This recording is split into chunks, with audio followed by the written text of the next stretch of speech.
ओम शांति। 19-8-26 की मुरली है। बाबा कहते हैं, मीठे बच्चे, तुम्हें अभी रूहानी कारोबार करनी है। रूह समझकर हर कर्म करने से आत्मा निर्विकारी बनती जाती है। कौन सी कारोबार है हमारी? रूहानी, आत्मा की कारोबार है। और रूह समझकर हम अगर सारे कर्म करेंगे तो हमारी आत्मा के ऊपर जो विकार है वो सब हटते जाएंगे और हम निर्विकारी बनते जाएंगे। तो हमें कार्य कैसे करना है? कार्य व्यवहार में आके हम आत्मा शरीर के साथ कार्य व्यवहार में आएंगे, लेकिन समझेंगे अपने आप को कि मैं आत्मा हूँ। आत्मा समझकर काम करेंगे। प्रश्न है, स्वर्ग का वर्षा लेने और स्वर्ग में ऊंच पद पाने का आधार क्या है? उत्तर, वर्षा लेने का और ऊंच पद पाने का आधार। उत्तर है, ब्रह्मा कुमार कुमारी बने तो स्वर्ग का वर्षा मिल जाएगा।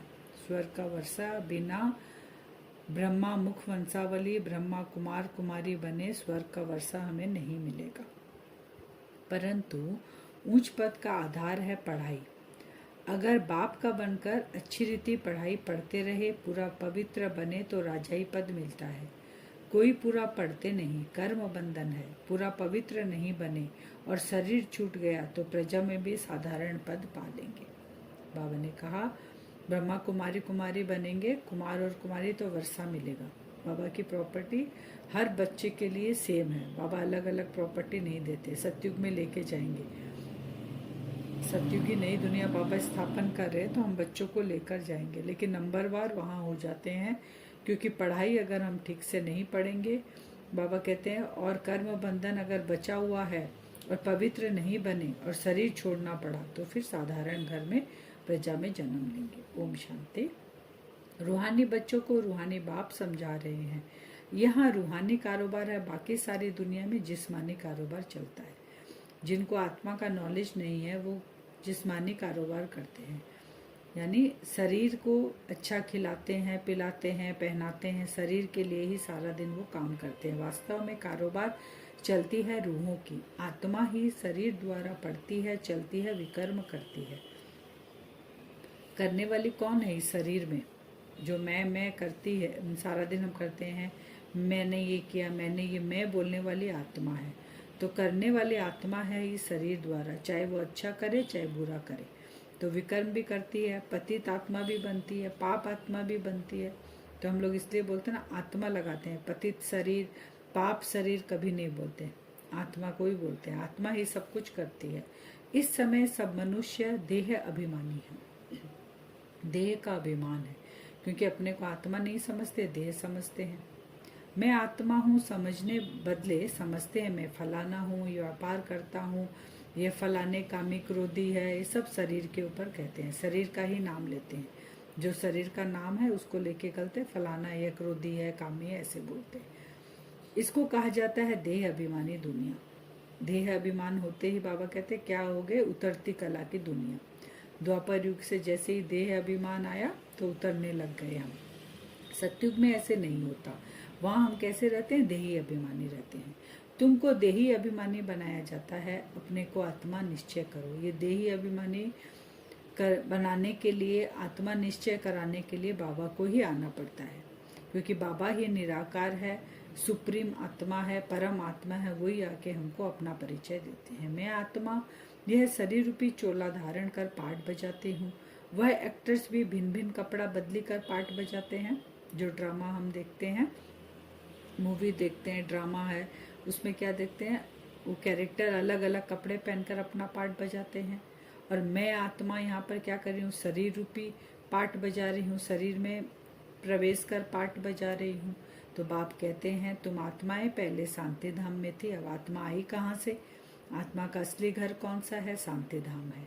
तो हम अपने असली घर से, शांति धाम से आते हैं, जिसका जो पाठ नूद है वो शरीर का आधार लेकर पाठ बजाते हैं।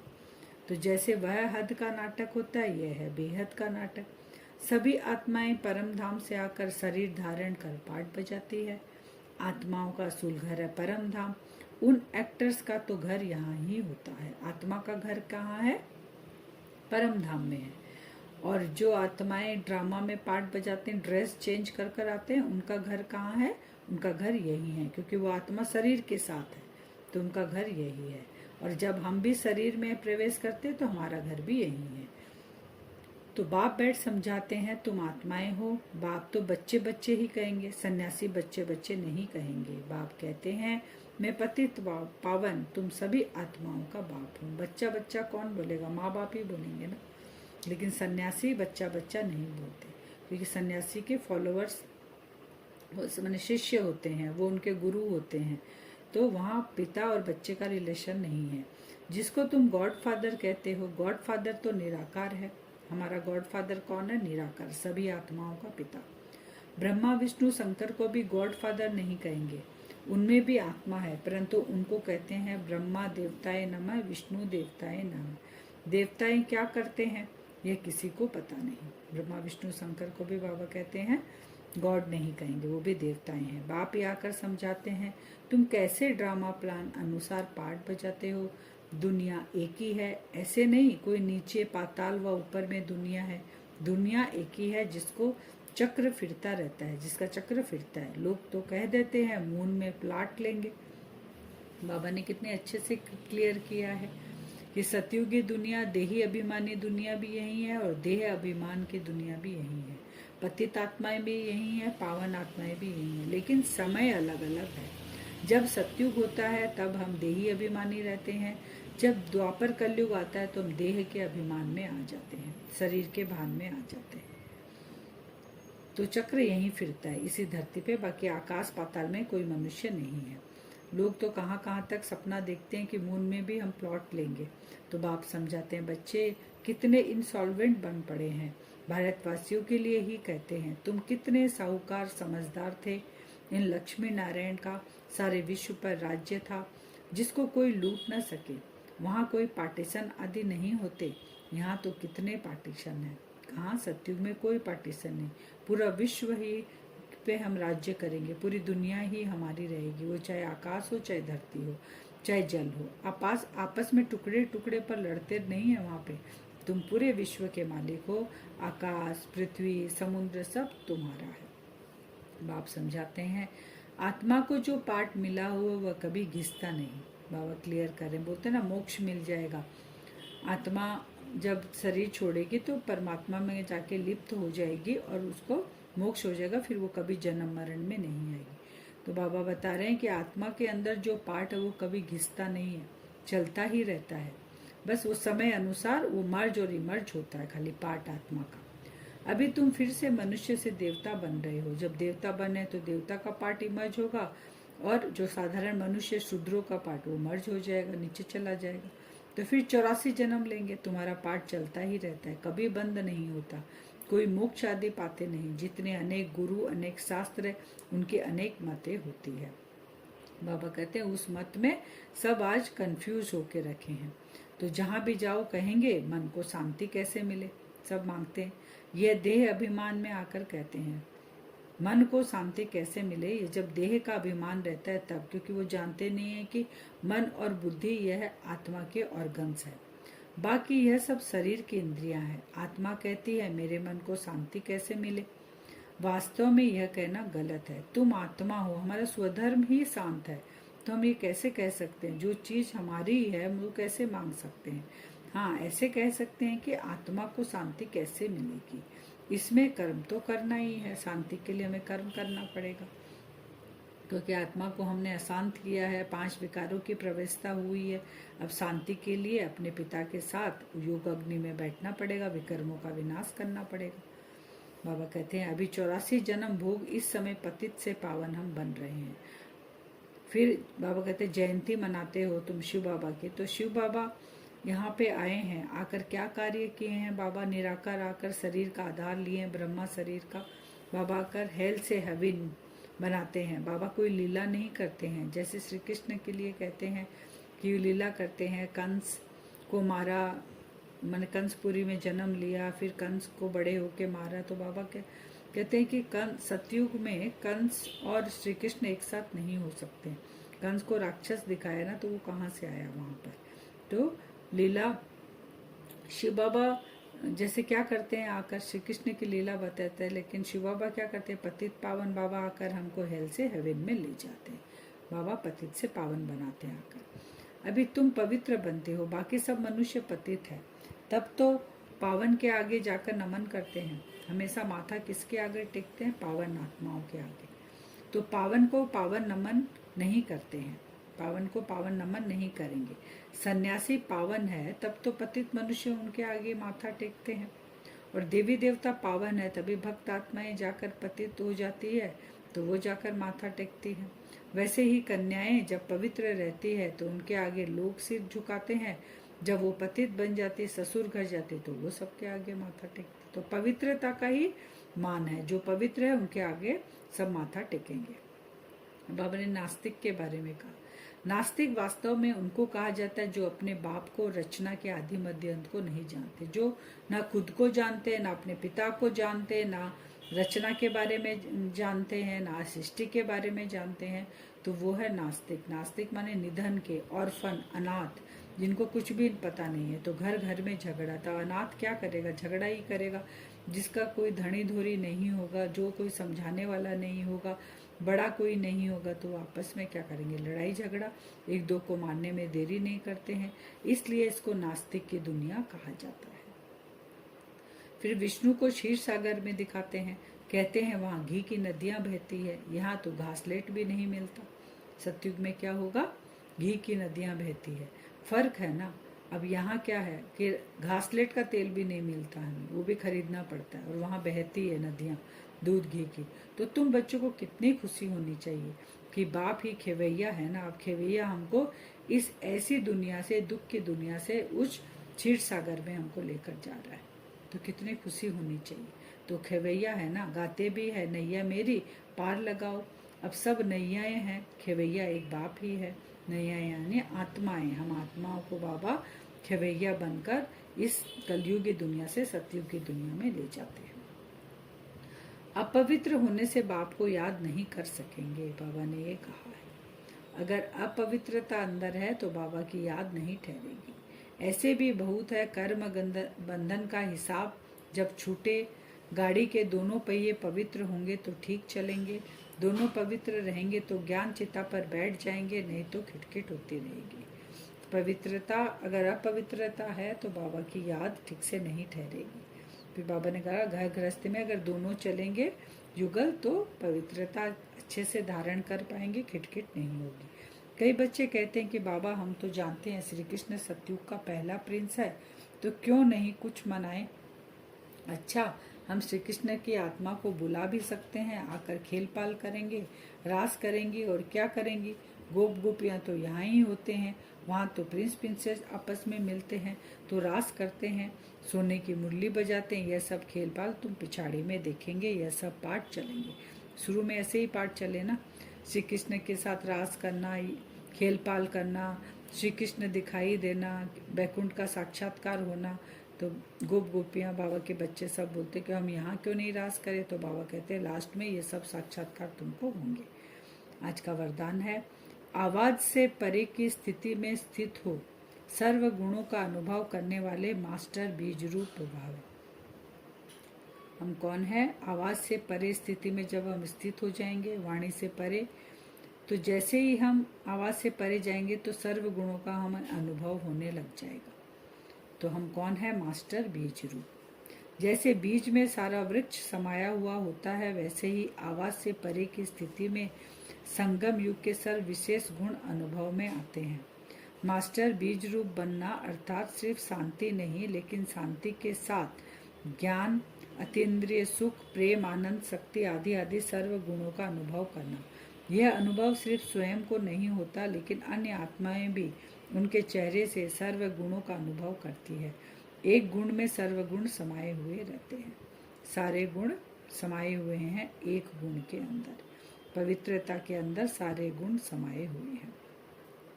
बीज रूप स्थिति में स्थित होंगे और सारे गुण अपने आप आएंगे। स्लोगन है, अच्छाई धारण करो लेकिन अच्छाई में प्रभावित नहीं हो जाओ। धारण करना अच्छाई, लेकिन दूसरों की अच्छाई में फिर प्रभावित नहीं होना है, क्योंकि देने वाला अच्छाई वो शिव बाबा ही है, विशेषता देने वाला वो शिव बाबा ही है। अव्यक्त सारे अपवित्रता के बीज को भी समाप्त कर संपूर्ण स्वच्छ बनो। पवित्रता आप ब्राह्मण आत्माओं का अनादि आदि संस्कार है। इस नेचुरल संस्कार से स्वप्न व संकल्प में भी अपवित्रता इमर्श न हो। संकल्प आवे और विजयी बनो, इनसे भी ऊपर नेचुरल संस्कार बना लो, तो इस सब्जेक्ट में पुरुषार्थ करने की आवश्यकता नहीं रहेगी। संकल्प भी नहीं आए, हमारा नेचुरल संस्कार ही क्या हो, पवित्रता का, तो पुरुषार्थ करने की फिर हमें आवश्यकता ही नहीं होगी, नेचुरल संस्कार में स्थित रहेंगे। तो वरदान से योग करेंगे, अपने आप को देखेंगे भ्रकुटी सिंहासन पर मैं आत्मा बैठी हूँ, बिंदु स्वरूप में आत्मा,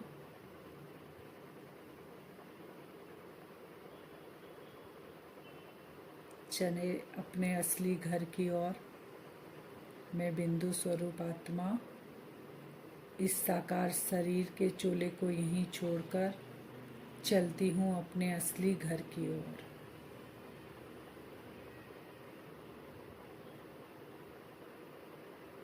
देखें उड़ता हुआ मैं बिंदु स्वरूप आत्मा उड़ रही हूँ, आकाश तत्व को पार किया, ग्रह नक्षत्र सब को पार करते हुए पहुँच गई उस सुनहरे लाल दुनिया के अंदर हम प्रवेश करते हैं। गोल्डन दुनिया, वो रेज चारों ओर फैल रही है, सुनहरी लाल किरणें। उस दुनिया, वो वाणी से परे मुझ आत्मा का घर, उसके अंदर मैं आत्मा प्रवेश करती हूँ। विजुअलाइज करें, उस घर की शांति को अनुभव करें। सामने शिव बाबा भी बिंदु स्वरूप में, बाबा से पावरफुल किरणें चारों ओर परम धाम में फैल रही है। बाबा के एकदम नजदीक चले जाएं।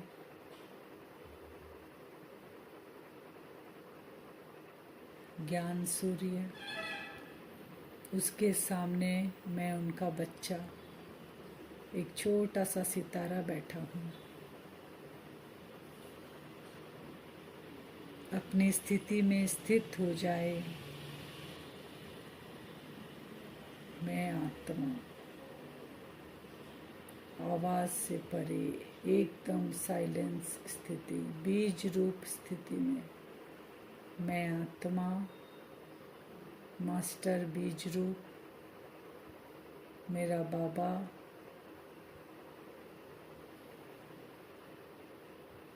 इस सृष्टि का बीज है। मैं उनका मास्टर बीज रूप बच्चा हूँ। बाबा से पावरफुल सफ़ेद रंग की किरणें चारों ओर फैलती हुई मुझ आत्मा के चारों ओर और अंदर तक जा रही है। वो सफ़ेद रंग की किरणों के बीच में हम आत्मा बैठे हैं। बाबा से पावरफुल किरणें निकल रही है। बीज रूप स्थिति में मैं आत्मा स्थित हूँ। आत्मा के सातों गुण इमर्ज हो रहे हैं। बाबा की पावरफुल किरणें गिरते ही मैं आत्मा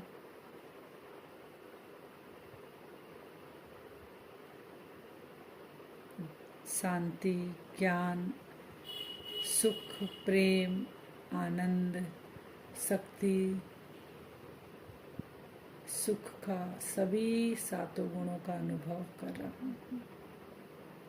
मुझ आत्मा के अंदर ही ये सातों गुण समाये हुए हैं, इमर्ज रूप में बाहर आ रहे हैं।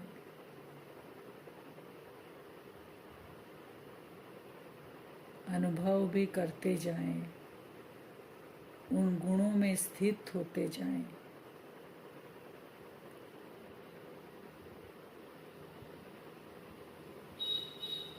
भरपूरता का अनुभव करें।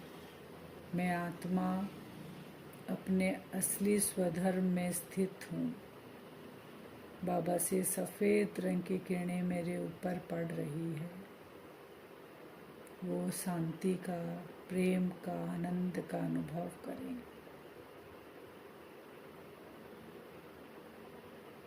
बाबा से भरपूर होकर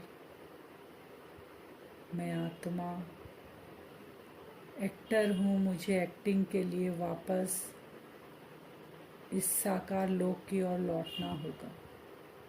बाबा को थैंक्स करेंगे। विजुअलाइज करते रहें, बाबा की किरणें कंटिन्यू पड़ रही है। हम नीचे उतर रहे हैं, फिर भी बाबा की किरणें आत्मा पर कंटिन्यू पड़ रही है।